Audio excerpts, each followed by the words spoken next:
It's the junction of east and west, old and new, past and present. A place where mobile phones and McDonald's happily coexist with traditions thousands of years old. And of course, a place where the options for souvenirs are limited only by your imagination. We've got the very tough job of a few extra days in Istanbul at the end of an assignment in Turkey.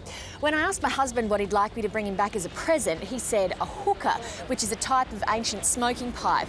Now, other than that, I know nothing about them, so we're on a bit of a fishing expedition.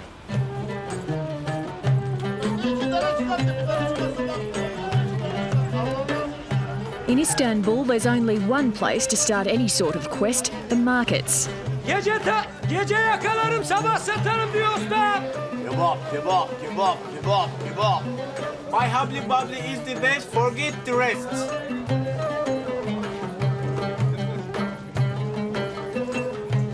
Among the rows and rows of fresh food and cheap gold, bingo, hookahs of all descriptions. In Turkey, it's called a nargile. In Egypt, a shish. They date from the time of the Ottoman Empire. Basically, a bottle is filled with water. Tobacco sits just above the bulb, wrapped in tin foil, and a hot coal is placed on top. You suck on a pipe, inhaling the smoke. You can try. Wait, is it just inhale? Yeah. Powerful. Yeah. How is it? Nice. Apple. Among a kaleidoscope of knickknacks, Simon Mahabi sells nargiles and is rapturous about them. If I smoke one packet of cigarettes daily, I will be tired. Yeah, I can't work. I don't want to eat. I don't want to do anything. But nargile, every time I'm with energy, you know. I can work. I can laugh. I can do everything. Even with such attributes, the practice of nargile smoking is slowly dying. In Turkey, very few people in our age smoke nargile. It's not often in Turkey because cigarettes is more often in here. These uni students are sampling a hookah between classes. It's something reserved for special occasions. So how often do you smoke a nargile? Actually, this is my second time. Do you like it? Yes, I like. What do you like about the taste of nargile? I can taste flowers, yeah. Ahmet Gemel Sonmez helps run the cafe where the boys have hired their nargile. For 1 million Turkish lira, around $3 Australian, you can buy about an hour's smoking time. But Ahmet admits cigarettes are limiting his business. Sigara, şimdi nargileyi sigara çıktığı zaman sigara üstünde taşıdığı için her zaman sigara içiyorlar. Ama haftada 1-2 kere nargile içmeye gelenler oluyorlar. In Turkey, despite significant lung cancer rates, cigarette smoking is still quite free of stigma. While hookah smoking is no less harmful, because cigarettes are cheaper and more convenient, they're winning the day.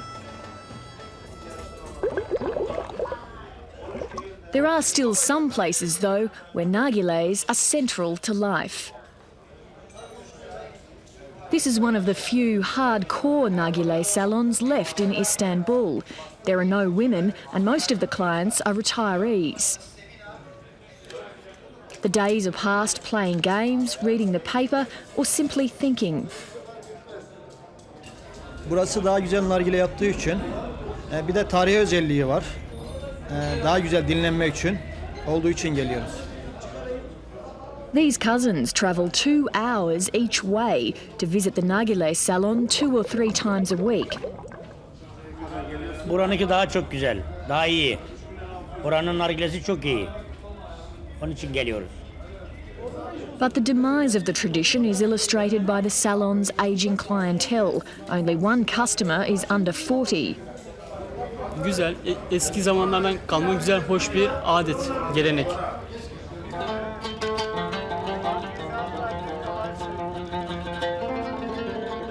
Now the hookah's saviour seems to be young tourists. Increasingly, sipping apple tea and smoking a nargileh is the trendy new Turkish delight.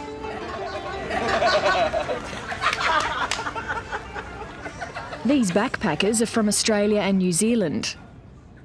When you smoke a cigarette, you can actually feel the smoke. This is just like no smoke. This is like breathing air in. It's really nice, yeah. It smells beautiful. It just smells like freshly cut apples. So it smells great. So we thought, give it a go. Do you reckon it lived up to the expectation? Yeah, it tastes really nice. Really nice. Very different than cigarette smoking. Simon says tourists are driving a revival. This year I see something strange, you know. The people come from Australia, from Europe, from America, all they buy is nargila. The 60% or 70% they bring it for smoking, and 30% they bring it just for decoration in the houses. As for my own mission, it's time for business. Okay, can you explain to me how much these ones are? Okay, we have a lot of size. About the big one like this is 45 million. Lira? Yeah. And The what's traditional that? Turkish delight would cost less, but I do have my orders. Well, I've got my hookah, went the cheap $30 option because call me cynical, but I give it about a week and it'll be sitting in the back of the cupboard gathering dust. In so many places around the world, tourism often speeds the demise of local custom. But this is perhaps one case where foreigners are actually reviving interest in an ancient pastime slowly fading away.